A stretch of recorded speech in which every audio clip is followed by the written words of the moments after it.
নমস্কাৰ বন্ধু বান্ধৱীসকল ministry of এডুকেশ্যনৰ আণ্ডাৰত কেন্দ্ৰীয় চৰকাৰৰ ফালৰ পৰা পুনৰ কিছুমান পদ মুকলি কৰি দিয়া হৈছে। নবোদয় বিদ্যালয় সমিতিৰ ফালৰ পৰা অহা প্ৰায় এই 1300ৰো বেছি পোষ্টত আপোনালোকৰ এজ কোৱালিফিকেশ্যন চিলেবাছ কি হ'ব এই ভিডিঅ'ত আমি আলোচনা কৰিম। কিন্তু তাৰ আগতে আপোনালোকে চেনেলটো ছাবস্ক্ৰাইব কৰি বেল আইকনটো দবাই ৰাখিব যাতে আগন্তুক ভিডিঅ'বিলাকৰ নটিফিকেশ্যন আপোনালোকে সবৰ প্ৰথমতে পাই থাকে। আৰু ভিডিঅ'টো লাইক কৰি দিব আৰু শ্বেয়াৰ কৰি দিব। বলক এতিয়া আমি নটিফিকেশ্যনটো চাই লওঁ। অফিচিয়েল নটিফিকেশ্যনটো আমাৰ এইটো নবোদয় বিদ্যালয় সমিতি, ঠিক আছে। মিনিষ্ট্ৰী অফ কিহৰ আণ্ডাৰত আহে? আমাৰ এডুকেশ্যনৰ আণ্ডাৰত আহে। চ' ইয়াতে আমাৰ পোষ্টকেইটা কি দি দিছে সেইকেইটা চাই লওক আপোনালোকে। Female staff nurse assistant section officer, audit assistant, legal assistant, junior translation officer, stenographer, computer operator, catering supervisor, junior Secretariat Assistant, Junior Secretariat Assistant, JNB Cadet, Electrician cum Plumber, Lab Attendant, Mass Helper and Multitasking Staff। তো এনেকুৱাকৈ আপোনালোকৰ total ইয়াতে আপোনালোকৰ প্ৰায় 1300ৰো plus vacancies এইবাৰ release কৰি দিছে নবোদয় বিদ্যালয়ৰ নন টিচিঙৰ ফালৰ পৰা। চ' বলক ইয়াৰ বাবে টোটেল কোনখিনিত কিমানটা পদ আছে সেইখিনিও আমি চাই লওঁ। তো প্ৰথমটো পোষ্ট দিছে আপোনালোকৰ ফিমেল ষ্টাফ নাৰ্ছ, গ্ৰুপ বিৰ পোষ্ট হয়। টোটেল ইয়াতে আমাৰ 121টা পোষ্ট দিছে। তেনেকৈ আপোনালোকৰ এছিষ্টেণ্ট ছেকশ্যন অফিচাৰৰ টোটেল 5টা পোষ্ট, অডিট এছিষ্টেণ্টৰ আপোনালোকৰ টোটেল 12টা পোষ্ট, জুনিয়ৰ ট্ৰান্সলেশ্যন অফিচাৰৰ আপোনালোকৰ 4টা পোষ্ট, লিগেল এছিষ্টেণ্টত আপোনালোকৰ টোটেল 1টা পোষ্ট, ষ্টেন'গ্ৰাফী আপোনালোকৰ টোটেল 23টা পোষ্ট, কম্পিউটাৰ অপাৰেটৰ আপোনালোকৰ 2টা পোষ্ট, কেটাৰিং ছুপাৰভাইজাৰত আপোনালোকৰ টোটেল 78টা পোষ্ট, জুনিয়ৰ ছেক্ৰেটেৰিয়েট এছিষ্টেণ্ট, ঠিক আছে, গ্ৰুপ চি আপোনালোকৰ টোটেল 21টা পোষ্ট, জুনিয়ৰ ছেক্ৰেটেৰিয়েট এছিষ্টেণ্টত আপোনালোকৰ টোটেল 360টা পোষ্ট, ইলেক্ট্ৰিচিয়ান কাম প্লাম্বাৰত আপোনালোকৰ টোটেল 128টা পোষ্ট, লেব এটেণ্ডেণ্টত আপোনালোকৰ টোটেল 161টা পোষ্ট, মেছ হেল্পাৰত আপোনালোকৰ টোটেল 442টা পোষ্ট আৰু মাল্টিটাস্কিং ষ্টাফত আপোনালোকৰ টোটেল 19টা পোষ্ট ইয়াতে দি দিয়া হৈছে। আপোনালোকে যে গোটেইখিনি প্লাছ কৰিলে আপোনালোকে প্ৰায় 1300 প্লাছ ভেকেঞ্চি এইবাৰ ইয়াতে দেখিব পাব। তো ইয়াৰ কোৱালিফিকেশ্যন কি হয় সেইখিনিও চাই লওঁ বোলো। প্ৰথমটো পোষ্ট আপোনালোকৰ যোনটো দি দিছিল ফিমেল ষ্টাফ নাৰ্ছত, তাতে আপোনালোকৰ চাওক পে স্কেল কি হ'ব? আপোনালোকৰ 7 হ'ব আৰু আপোনালোকৰ 44,900ৰ পৰা 1,42,400লৈকে আপোনালোকৰ হ'ব আৰু আপোনালোকে 35 ইয়াৰ্ছলৈকে ইয়াতে এপ্লাই কৰিব পাৰিব।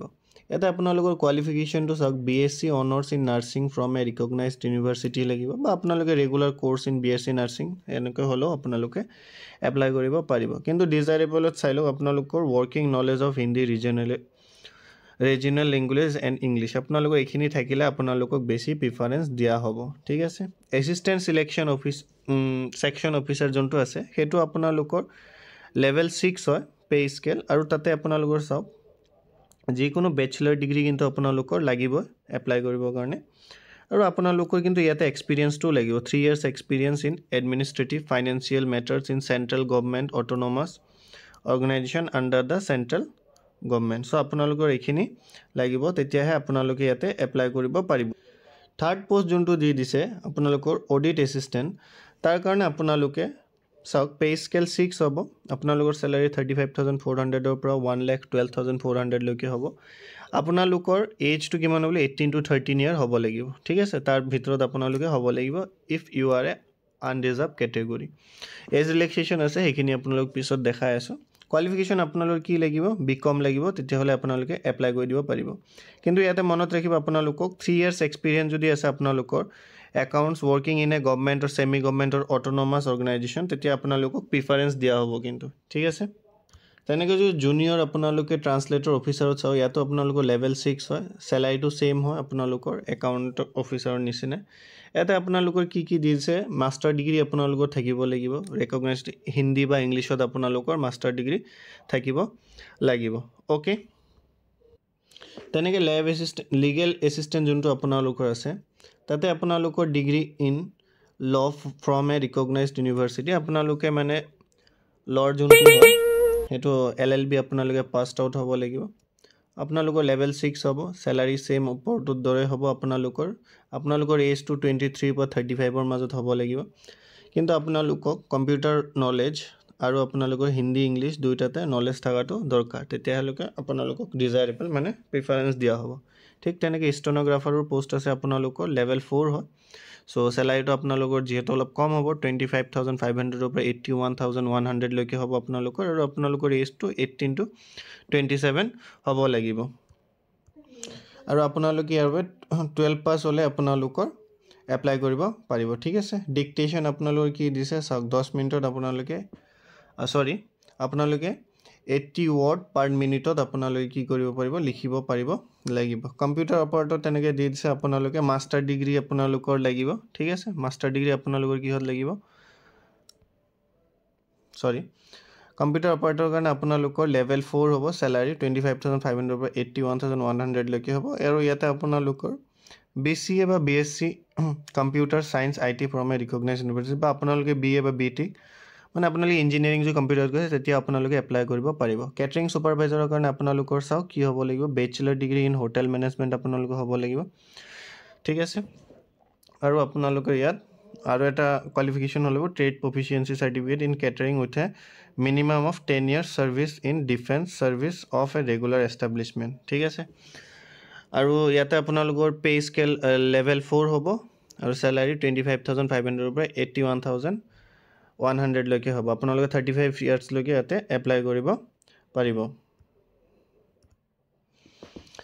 আপোনালোকৰ যোনটো জুনিয়ৰ সেক্ৰেটাৰিয়েট এসিস্ট্যান্ট আছে তাতে আপোনালোকৰ লেভেল 2 হ'ব পে স্কেল যোনটো হ'ব আৰু এজ লিমিট আপোনালোকৰ 18 টু 27 হ'ব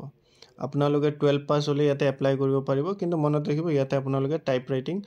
জানিব লাগিব 30 word per minute in English আৰু হিন্দীত হ'লে আপোনালোকে 25 ৱৰ্ডছ পাৰ মিনিটত জানিব লাগিব ঠিক আছে তেনেকৈ ইলেক্ট্ৰিচিয়ান কাম প্লাম্বাৰত আপোনালোকৰ 10th পাস হ'লে হ'ব আৰু আপোনালোকৰ 2 ইয়াৰ্স কিন্তু এক্সপেৰিয়েন্স লাগিব ঠিক আছে in electrical installation wiring or plumbing আপোনালোকে হেতু থাকিব লাগিব আৰু আপোনালোকৰ ITI সাৰ্টিফিকেট থাকিব লাগিব পে স্কেল আপোনালোকৰ 2 হ'ব 19900 পৰা 63200 লৈকে আৰু আপোনালোকৰ এজ 18 টু 14 হ'ব লাগিব লাষ্ট আপোনালোকৰ কিছুমান পোষ্ট দিছে যেনেকৈ মেথছ হেল্পাৰ ইয়াৰ বাবে আপোনালোকৰ লেভেল 1 হ'ব পে স্কেল আৰু 18000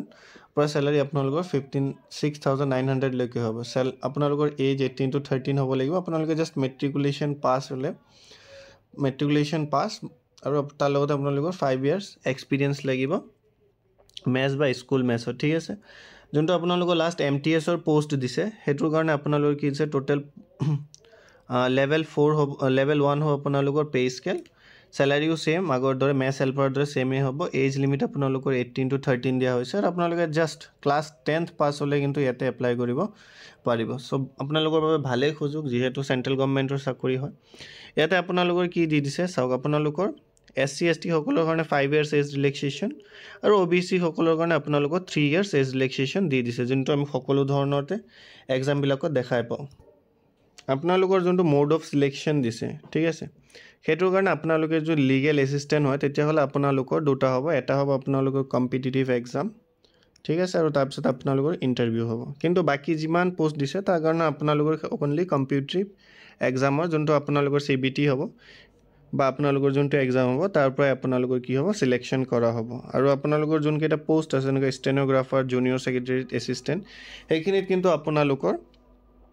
skill test typing test type writing test এইবিলাক আপোনালোকৰ দিয়া হ'ব ঠিক আছে আপোনালোকে গুৱাহাটী ডিব্ৰুগড় বা শিলচৰ আপোনালোকে যিকোনো জায়গাতে আপোনালোকৰ এক্সাম দিব পাৰে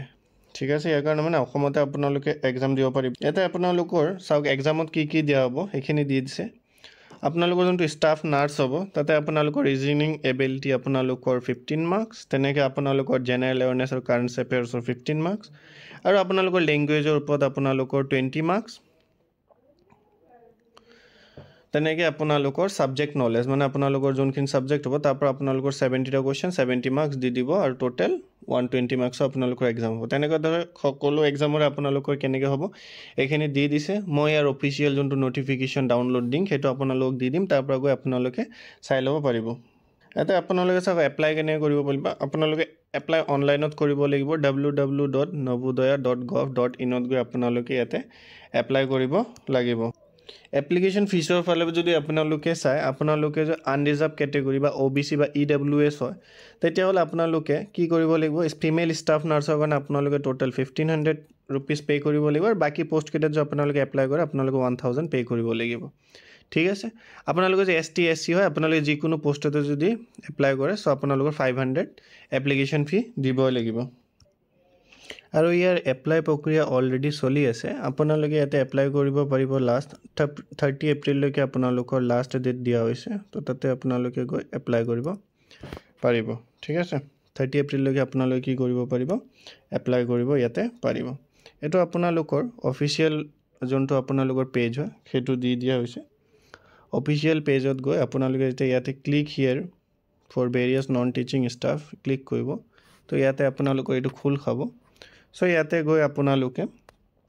প্ৰথমতে অনলাইন ৰেজিষ্ট্ৰেচন কৰিব লাগিব দেন আপোনালোকে এপ্লিকেশ্যন ফৰ্ম ফিল আপ কৰি আপোনালোকৰ এক্সাম ফি টু পেমেন্ট কৰি আপোনালোকে এপ্লাই কৰিব